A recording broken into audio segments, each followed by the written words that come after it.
Kita akan langsung ke rekan saya ada Dian Silitonga di venue debat di Istora Senayan Jakarta untuk menggambarkan seperti apa situasi terkini langsung dari sana.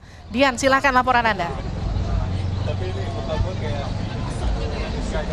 Ya, Livi, kita baru saja selesai menyaksikan debat kedua calon presiden dan tadi kalau bisa digambarkan ini suasananya cukup meriah begitu ya, karena berkali-kali pendukung masing-masing paslon ini kemudian menyorakkan atau menyerukan dukungannya kepada masing-masing paslon yang didukung saat berargumentasi di panggung debat. Nah, kalau kita perhatikan tadi saat debat atau selama debat ini utamanya adalah bagi pasangan calon nomor urut 1 dan juga nomor urut 2 yakni Anies Baswedan dan juga Prabowo Subianto ini cukup sengit begitu ya berargumentasi di panggung debat. Kalau kita perhatikan tadi ada sejumlah topik yang memang menjadi topik debat pada malam hari ini yang kemudian juga dibahas oleh masing-masing calon presiden. Kalau saya boleh spesifikasi tadi Anies Baswedan juga beberapa kali mengkritik calon presiden nomor urut 2 Prabowo Subianto terkait dengan kinerjanya di bidang pertahanan.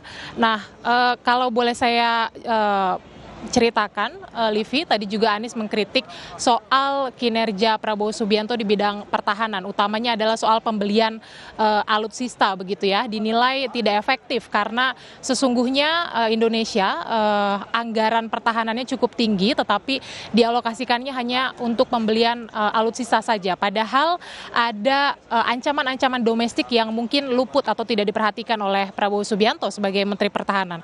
Kemudian juga tadi selama debat ada pembahasan soal utang luar negeri begitu ya, yang kemudian juga tadi disebut oleh Capres nomor urut 2 Prabowo Subianto bahwa meskipun Indonesia punya utang luar negeri yang tinggi, tetapi Indonesia tetap disegani di internasional karena tidak pernah mengalami gagal hutang.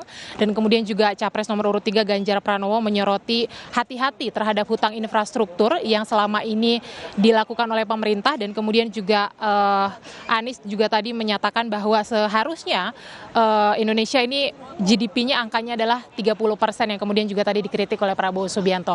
Jadi memang suasananya cukup hangat begitu ya, Livi. Tadi panggung debatnya ada banyak hal juga yang tadi dibahas.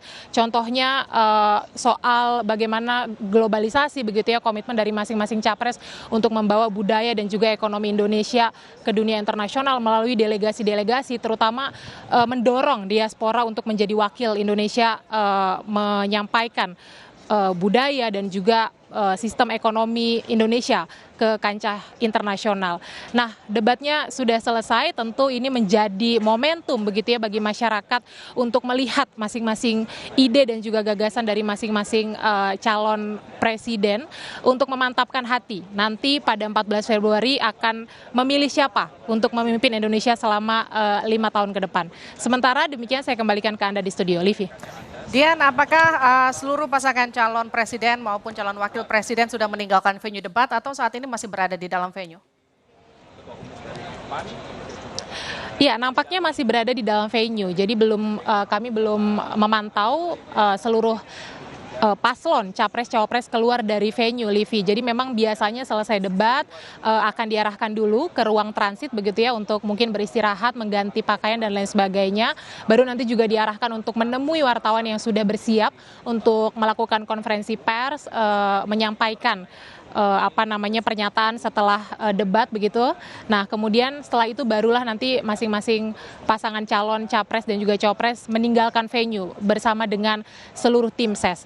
Nah, jadi sampai dengan saat ini kalau kami pantau seluruh paslon masih ada dalam venue dan masih persiapan untuk nanti melakukan konferensi pers. Kita akan dengarkan nanti apa saja pernyataan yang akan disampaikan oleh masing-masing pasangan calon, seperti apa kesannya dan apa nanti evaluasi yang mungkin akan disampaikan oleh masing-masing paslon dari debat kedua calon presiden malam hari ini. Livi. Terima kasih laporan Anda langsung dari venue debat calon presiden di Istora Senayan Jakarta.